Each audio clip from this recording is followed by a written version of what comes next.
क्या आप जानते हैं रावण की मृत्यु के बाद मंदोदरी का क्या हुआ? नमस्कार साथियों, मैं कथा मित्र स्वागत करता हूं आप सभी का हमारे चैनल कथा मित्रम में।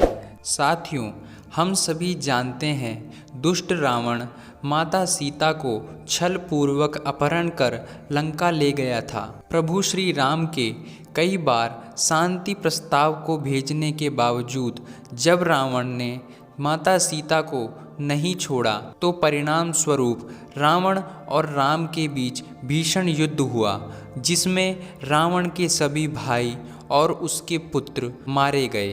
किंतु क्या आप जानते हैं रावण की मृत्यु के बाद मंदोदरी का क्या हुआ? तो चलिए साथियों, आज हम आपको बताते हैं रावण की मृत्यु के बाद मंदोदरी का क्या हुआ।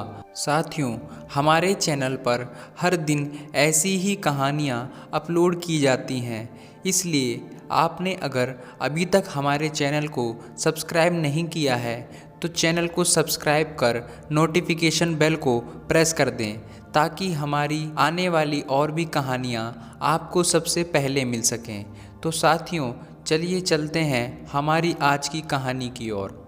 एक बार मायासुर से मिलने के लिए रावण आया और मंदोदरी की खूबसूरती को देखकर आसक्त हो गया।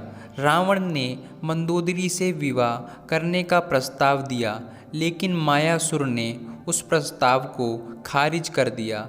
मंदोदरी जानती थी कि रावण भगवान शिव का भक्त है, इसलिए अपने पिता की सुरक्षा के लिए वह रावण के साथ विवाह करने के लिए तैयार हो गईं। रावण और मंदोदरी के 3 पुत्र हुए, अक्षय कुमार, मेघनाद और अतिकाय। रामायण में रावण की पत्नी एक अहम किरदार है।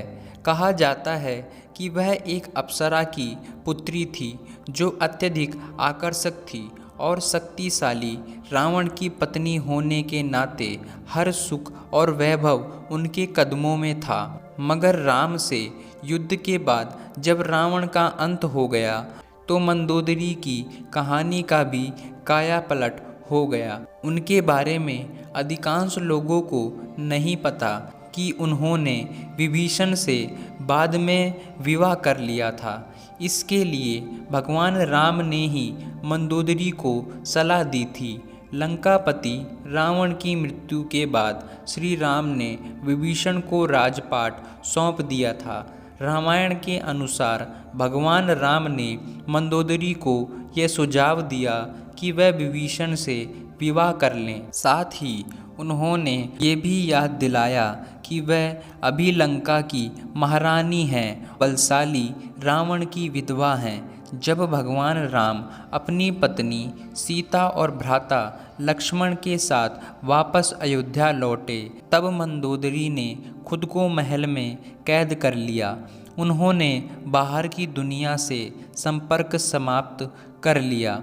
कुछ समय बाद वह महल से निकली और विभीषण से विवाह करने के लिए तैयार हो गईं। विवाह के पश्चात उन्होंने लंका के साम्राज्य को सही दिशा की ओर बढ़ाना प्रारंभ किया। साथियों, राम अपने साधारण बाणों से रावण को मारने में विफल रहते हैं, लेकिन अंत में एक जादुई बाण से उसे मार देते हैं। जबकि वाल्मीकि रामायण में बताया गया है कि इंद्र ने राम को जादुई तीर दिया था, किंतु कई मान्यताओं के अनुसार जादुई तीर मंदोदरी के शयन कक्ष में उसके बिस्तर के नीचे छुपा हुआ था। जब मंदोदरी रावण की भलाई के लिए देवी पार्वती की पूजा करने में तल्लीन थी, तब हनुमान एक साधु के वेश में उसके पास आते हैं। उसका विश्वास जीतने के बाद वह उसे तीर का गुप्त स्थान बताने के लिए मना लेते हैं। हनुमान ने तीर छीन लिया और राम को दे दिया, जिससे रावण का अंत हुआ। साथियों, कई जगहों पर ऐसा वर्णन है कि मंदोदरी को विभीषण ने ही वह तीर हनुमान को देने के लिए कहा था। मंदोदरी जानती थी रावण का वध यदि राम के हाथों होता है तो उसका कल्याण हो जाएगा। इसी कारण से मंदोदरी ने ऐसा किया। साथियों, आपको हमारी ये जानकारी कैसी लगी कमेंट सेक्शन में ज़रूर बताइएगा। और अगर आपको हमारी ये जानकारी अच्छी लगी हो तो वीडियो को लाइक करके हमारा प्रोत्साहन ज़रूर बढ़ाइएगा। और अगर आपने चैनल अभी तक सब्सक्राइब नहीं किया है तो कृपया करके हमारे चैनल को सब्सक्राइब कर लें। साथियों, आपने हमारा वीडियो पूरा देखा, इसलिए आपका बहुत बहुत धन्यवाद।